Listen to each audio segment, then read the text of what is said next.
बच्चों, कैसे हो आप सभी लोग। Welcome back to my YouTube channel Shiva academy. आज जैसा कि हम इससे पहले एनसीईआरटी क्वेश्चन को कर रहे थे और हमने क्वेश्चन नंबर 18 तक कंप्लीट कर लिया था। आज हम करेंगे क्वेश्चन नंबर 19। चैप्टर का नाम है वर्क एंड एनर्जी। ठीक है बच्चों, चलो बच्चों हम विदाउट वेस्टिंग टाइम स्टार्ट करते हैं क्वेश्चन नंबर 19। क्वेश्चन नंबर 19 में बोला गया है, Soni says that acceleration in an object could be zero. Acceleration जो है आपका किसी ऑब्जेक्ट पे कुड बी जीरो हो सकता है। कब? When several force are acting on it, जब उस पर सेवरल फोर्स एक्ट हो रही है। सबसे पहले मैं आपको ये चीज़ बताता हूँ, जो एक्सेलरेशन होता है किसकी वजह से होता है? फोर्स की वजह से होता है। क्लियर। अब इसमें बोला गया कि जब इसमें सेवरल फोर्स लग रही हैं किसी ऑब्जेक्ट में, तो उसमें एक्सेलरेशन जीरो हो सकता है। हाँ बेटा, हो सकता है। क्यों हो सकता है? जब ऑल द फोर्स एक ऑब्जेक्ट पे जब लग रही है ना, जब बैलेंस होगी सारी फोर्सेस जब बैलेंस होगी, इट मीन्स ये ऑब्जेक्ट है आपका, ठीक है, ये मूव कर रहा है यूनिफॉर्मली, ठीक है, यूनिफॉर्मली मूविंग। क्लियर। अब इसमें फोर्स लग रही है आपकी, अब सेवरल फोर्स लग रही है, एक यहाँ से फोर्स लग रही है और एक यहाँ से फोर्स लग रही है। अगर इसका मैग्नीट्यूड 10 न्यूटन का है और इसका भी मैग्नीट्यूड 10 न्यूटन का है, दोनों फोर्स क्या है आपकी? इक्वल है, बैलेंस।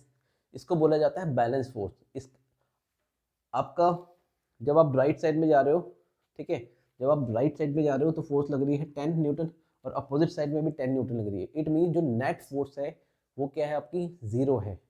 ठीक है। इस कंडीशन में क्या होगा, जो आपका एक्सेलरेशन फोर्स तो लग रहा है बट यूनिफॉर्म, इसमें क्या हो रहा है आपका जो नेट फोर्स है वो आपकी जीरो है। ठीक है, तो इस कंडीशन में एक्सेलरेशन क्या होगा? जीरो होगा। समझ में आया? जब नेट फोर्स जीरो होती है तो एक्सेलरेशन क्या होता है? जीरो होगा। क्लियर। तो ऐसे ही हम इस क्वेश्चन को लिखेंगे कैसे, मैं आपको बता देता हूँ किस तरीके से हमें इसको लिखना है। ठीक है बच्चों, तो बेटा हमें ना इसको इस तरीके से लिख सकते हैं। इसमें कैसे लिखेंगे? When net force acting on an object, when net force acting on an object is zero. जो नेट फोर्स है, जब जो हमारी नेट फोर्स होगी वो क्या होगी? जीरो होगी। किसी ऑब्जेक्ट पे जब लग रही है वो, उस कंडीशन में, in that condition the acceleration in an object could be zero. उस कंडीशन में क्या होगा? जो एक्सेलरेशन होगा जीरो होगा, even when several force are acting on it. ठीक है, उसमें सेवरल फोर्स लग रही है बट जो उनका रिजल्टेंट है वो क्या है आपका? जीरो है। So yes I agree with with the Soni. Clear. तो ये था क्वेश्चन नंबर हमारा 19। अब हम करेंगे क्वेश्चन नंबर 20। ये है बेटा क्वेश्चन नंबर 20। इसमें पूछा गया है आपसे, आपको क्या फाइंड आउट करना है? आपको एनर्जी फाइंड आउट करनी है। किसमें? किलोवाट आवर में। Clear. Consumed in 10 hour by 4 devices, by 4 devices of power 500 watt each. It means जो 4 डिवाइसेस जो यूज हो रही है वो हर एक डिवाइस कितना पावर कंज्यूम कर रही है? 500 वाट। क्लियर। तो हमें एनर्जी निकालना है किलोवाट आवर में। कैसे निकालेंगे? सबसे पहले जो हमें गिवन है, फॉर, पहले हम वन डिवाइस की बात करेंगे। For one device power equal to कितना गिवन है हमें? 500 वाट। और वो कितने टाइम के लिए कंज्यूम हो रहा है? कितना कंज्यूम कर रहा है एनर्जी? 10 आवर। तो टाइम कितना आ जाएगा आपका? 10 आवर। क्लियर। अब हमें एनर्जी का फॉर्मूला क्या होता है? एनर्जी का फॉर्मूला होता है P इंटू टी। ठीक है, इसमें हम पुट करेंगे वैल्यू को 500। अब सबसे पहले किलोवाट में बोला है ना, तो उसको हमें कन्वर्ट करना पड़ेगा। किलोवाट में करने के लिए कैसे करेंगे? 1 किलोवाट में होता है हमारा 1000 वाट। क्लियर। तो उसको किससे डिवाइड करेंगे?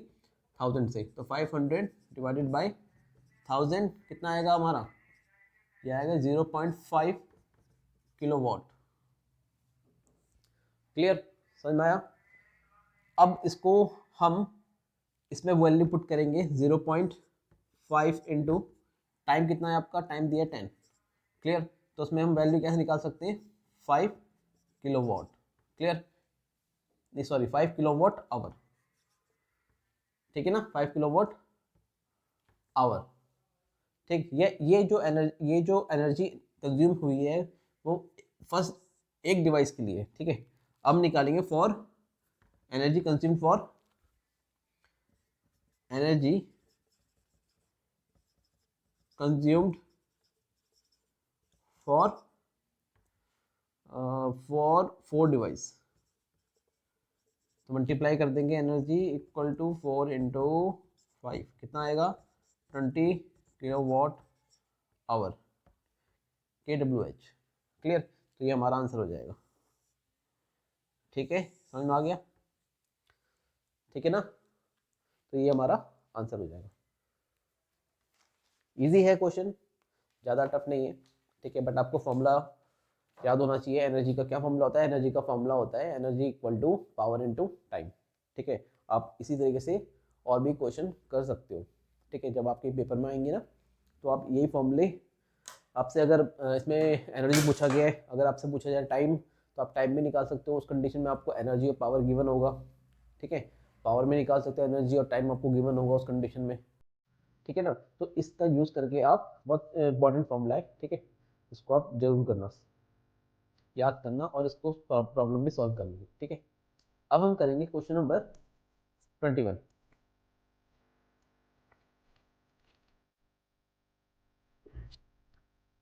ये है बेटा हमारा क्वेश्चन नंबर 21, एनसीईआरटी प्रॉब्लम। इस ये क्वेश्चन में पूछा गया है, a freely falling object eventually stop on reaching the ground. Clear, कहाँ पर? ग्राउंड में आके क्या होगा, किसका? फ्रीली फॉलिंग ऑब्जेक्ट का। What happen to its kinetic energy? Kinetic energy जो उसमें जनरेट होगी, अगर कोई ऑब्जेक्ट नीचे गिर रहा है, ठीक है, उसमें क्या हो रहा है? आपका मोशन हो रहा है। क्लियर, तो उसमें क्या कन्वर्ट होगा? अगर एक ऑब्जेक्ट कोई किसी हाइट पे है, तो उसके अंदर कौन सी एनर्जी होती है? Due to height, potential energy. जैसे ही वो नीचे फॉल करेगा, फ्रीली फॉल होगा, तो उसके अंदर क्या जनरेट हो जाएगी? Kinetic energy. क्लियर, सपोज करो ये ऑब्जेक्ट आपका इस हाइट पे है, ठीक है, इसके अंदर क्या एनर्जी होगी? पोटेंशियल एनर्जी होगी। जैसे ये नीचे हो गिरना स्टार्ट होगा, तो उसके अंदर पोटेंशियल एनर्जी कम हो जाएगी और काइनेटिक एनर्जी इंक्रीज हो जाएगी। जैसे ही ये ग्राउंड के पास आएगा ना, ये आपका ग्राउंड है, ठीक है, ये आपका जैसे ही इस ग्राउंड के पास आएगा, तो क्या होगा? ये जो जैसे ही इसके पास आएगा, ठीक है, ग्राउंड के पास आएगा, तो पास आते ही काइनेटिक एनर्जी मैक्सिमम हो जाएगी और पोटेंशियल एनर्जी जीरो हो जाएगी। और जैसे ही ये हिट करेगा इसको, ग्राउंड को, ठीक है, जैसे ही ये हिट करेगा ग्राउंड को, तो क्या होगा? इसकी जो काइनेटिक एनर्जी है, it will be converted into, किसमें कन्वर्ट हो जाएगी? आपकी हीट एनर्जी में, heat energy and sound energy में। क्लियर, किसमें कन्वर्ट हो जाएगी? हीट एनर्जी, जो आपकी काइनेटिक एनर्जी है, kinetic energy, kinetic energy converted into, converted into sound energy and, sound energy and heat energy, heat energy. when when object hits the ground, when object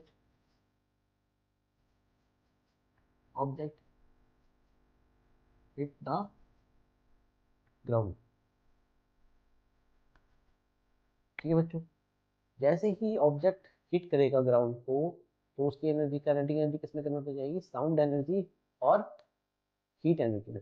आपने जैसे देखा होगा, ठीक है, आप देखना कभी एक ग्लास ले लेना स्टील का, जिससे हम पानी पीते हैं घर पे, ठीक है, ये चाय पीते हैं, है ना।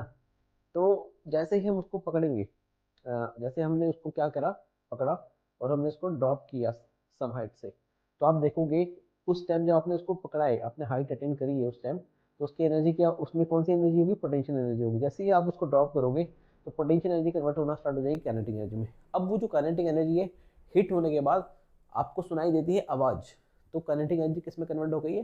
साउंड एनर्जी, और उसमें कुछ हीट प्रोड्यूस होगी, ठीक है। तो हम ये बोल सकते हैं इसमें जो काइनेटिक एनर्जी है वो किस में कन्वर्ट होती है? Sound energy and heat energy, when an object hit the ground. Clear, तो ये क्वेश्चन नंबर आपका 21 था और हमने एनसीईआरटी प्रॉब्लम के सारे क्वेश्चन सॉल्व कर लिए हैं। क्लियर बच्चों? अब हम करेंगे हमारा नेक्स्ट चैप्टर जल्दी स्टार्ट, साउंड। और अगर आपको कोई प्रॉब्लम है किसी भी क्वेश्चन में तो आप पूछ सकते हैं, ठीक है, कमेंट बॉक्स में आप पूछ सकते हैं। क्लियर बच्चों? और अगर आपको ये वीडियो अच्छा लगा हो, लेक्चर अच्छा लगा हो, तो अपने दोस्तों के साथ शेयर करें, लाइक करें और सब्सक्राइब करें। आज के लिए इतना ही। Thank you.